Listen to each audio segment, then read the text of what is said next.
Hello, now I'm going to discuss principles and procedure in language test construction. This has been included in paper 4, module 3, unit 2. Before we move into the procedure, we need to understand what are the objectives of testing. The first objective is to judge the entry-level proficiency of learners in a language course. For example, the aptitude test that we conduct, we judge the entry-level proficiency of the learners.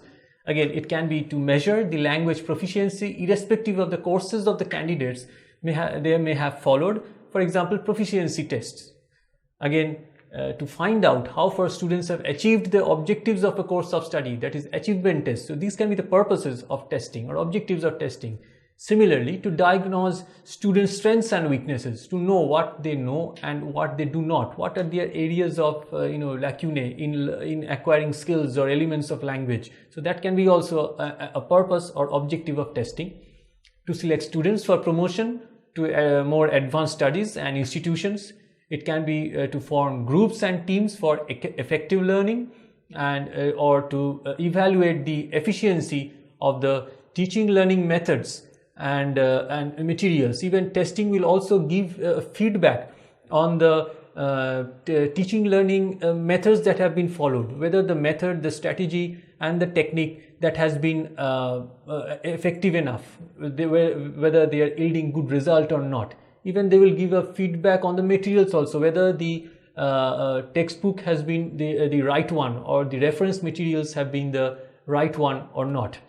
It will again to evaluate the efficiency of the teachers and the other resources. So the test will also give a kind of feedback on whether the teachers have been efficient enough to conduct activities, to implement methods, strategies.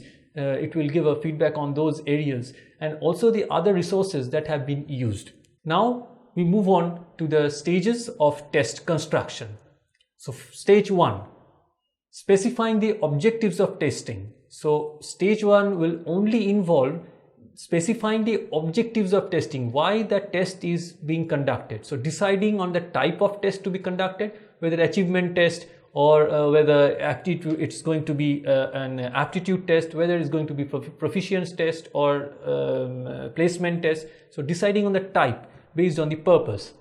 Then how the test scores will be utilized, for what purpose the test scores will be utilized, what will be how they will be interpreted, for certification or for higher studies or whatever. Skills and sub-skills to be tested, what language skills to be tested and the corresponding sub-skills, what language elements to be tested, that is also to be decided and specified in the first stage. After this is done, then we can move on to stage 2, which is writing the specifications for the test. So it is in clear terms writing all the specifications. Now what are these specifications? The first one is content. Content will include the language elements, the language concepts, skills, sub-skills that would be tested. So we need to decide, or we need to write down if we are testing all the skills, listening, speaking, reading, writing, the language elements, grammar, pronunciation, syntax, pragmatics, everything. So these are to be written down. Then operations, that is the task the learners will have to carry out. For example, for reading, the learners may be asked to scan the text to locate specific information. So what kind of tasks are to be given, that should be written down in detail. So this is called operations. Then types of tests, that is for reading, what kind of reading passages to be given, or for writing it may include letters, essays, whatever. So for a reading passage, what kind of passage we can give, that has to be identified, specified and written down, that literary test or maybe any authentic test, authentic reading passage or a text or a kind of newspaper report, whatever is to be given, that has to be written down. And again in writing, what letters, so what kind of essays can be given, that has to be written down. The addresses of the text, that is to whom the learners may be able to write or speak. For example, again a question, whether for a letter writing, to whom the letter has to be addressed. So that has to be written down so that the audience is clear for the testees. Length of the text, that is for reading, listening, what would be the length of the passages or the audio text on which tasks are set. So what would be the length of the text? What would be the duration of the audio input on which the students will be made to carry out the task? That has to be written down. Topics, that is for writing, speaking. What could be the topics for essay, extempore speech, considering the learner's suitability? So that has to be written down. For writing, what kind of essay topics can be given for judging the learner's suitability, the level, the proficiency. Even for speaking, for a 2-minute talk, what could be the likely topics that can be given to the students, considering the learner's speaking proficiency. So this has to be identified and listed. Readability, that is for reading, the range of vocabulary or structural items to be included for proper comprehension. Accordingly, items may be included and excluded. So what should be the readability, the difficulty level of the reading passage, the readability. So what range of vocabulary to be given in reading, what structural items can be included in reading and what cannot be included, so that the testees can comprehend properly. So that has to be decided, and readability level should be specified. Dialects, accent, style, that is for listening text. What dialectical variations or accentual variations would be included or excluded, considering the learner's familiarity. So what the difficulty level of the dialects, the accentual variation of the languages can be included or not, the tester has to decide, and accordingly it has to be specified. Even stylistic variations, this may include formal or informal style, literary or colloquial style. This has to be again specifically written down. Test structure, that is, what sections will the test have? What will be the number of sections? What will be tested in each section? For example, a test may have 3 sections. It can be grammar, reading and writing. So this has to be specified. Number of items in each section and choice options. It has to be specified that whether there will be choice option or not, then how many questions to be given, and out of how many questions, how many to be attempted. This has to be identified, and the total number of items that can be included. Types of items in each section, that is closed test, MCQ, etc. What type of items to be included in each section. Difficulty level of items, that is matching the test items with the practice activities done by learners in the course. So what could be the difficulty level of these items? That has to be specified. It should match with the practice sessions that has been done, that the students have already undergone in the course. That has to be kept in mind. Marks distribution, section wise, item wise marks distribution to be done to reflect the balance of the syllabus and match the objectives. Medium or the channel, say whether the speaking a speaking task, whether it will be telephonic or it will be face to face, that has to be decided. Written, will it be paper written or it will be on the computer, that has to be again specified. Then timing, the time duration for the entire test, even section wise time allotment may also be given. So this has to be specified and written. Criterial level of performance, that is accuracy, flexibility, appropriacy, range, size, etc. that has to be identified and specified and written down. Scoring procedure, that is analytic, holistic scale of scoring, the rating scale with their parameters, all have to be written down. And after these things have been specified and written down in clear terms, then we can proceed to stage 3, which is writing and moderating items. Now, test items to be written considering the specifications written in the previous stage. Any deviation to be avoided to ensure high validity and reliability. So, considering all the specifications that have been written down in stage 2 or the earlier stage, now the question paper, the instructions, all things have to be included in the question paper. Answer key of the items to be generated for evaluators. This is also an important task. The answer key has to be given.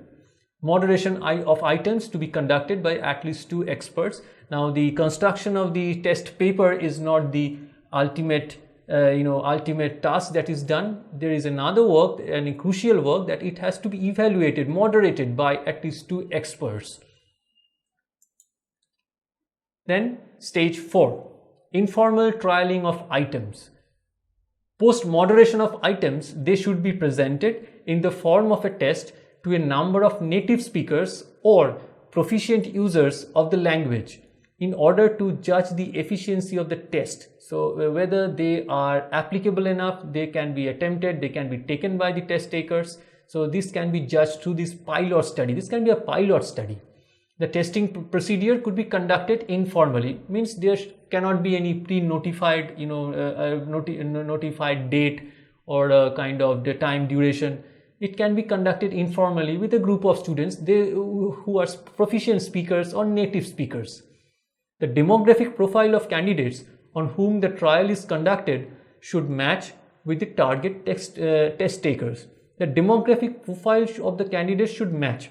That is the age, the gender, the socioeconomic background of the two sets of candidates, that is the on whom the pilot study is being done, and the original test takers, they should match. Administrative constraints of this trial often involve a lack of availability of suitable groups for trial. So this is a big constraint. Often we may not have the right kind of group around us for conducting this pilot study.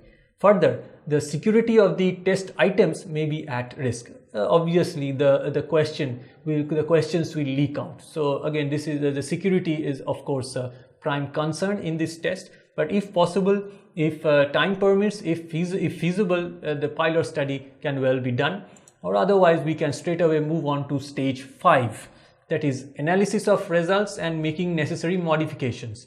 So two kinds of analysis may be conducted if the pilot study has been done, that is the statistical and qualitative. Statistical analysis will involve or reveal such qualities like validity or reliability of the test as a whole or of individual items, and qualitative will be identifying misinterpretations, unanticipated but possibly correct responses, indicators of faulty items, difficulty level of items, unattempted items. These things will come out through this pilot study. So pilot study can be of great help for the teacher or the tester who is constructing the test, because the indicator, the faulty the pilot test will indicate if certain items are faulty. If some items have remained unattempted by most of the test takers in the pilot study, it indicates that this is the difficulty level has been quite high, so above the level. So the tester can now construct, rethink and reconsider and replace or revise. So faulty, difficulty and unattempted items can be now revised and replaced accordingly, and they should be rather. Assuming that more items have been tested in the trial, a final selection may be made based on the analysis. So in the if pilot test has been conducted, so more number of items would have been included. So now, discarding all the unnecessary items that have been included, the difficult items, the unattempted items that have been included, now the final selection can be made on this basis. Then we move on to the next stage, that is stage 6, calibration of scales. Rating scales may be utilized for scoring procedure in speaking and writing tests. Now this is important. The rating scales have to be have to be utilized. They should be generated, which has already been generated in stage 2. Now they should be utilized and calibration should be done for the scoring procedure. Samples of performances, for example, pieces of writing which cover the full range of scales, to be collected. So sample of performances.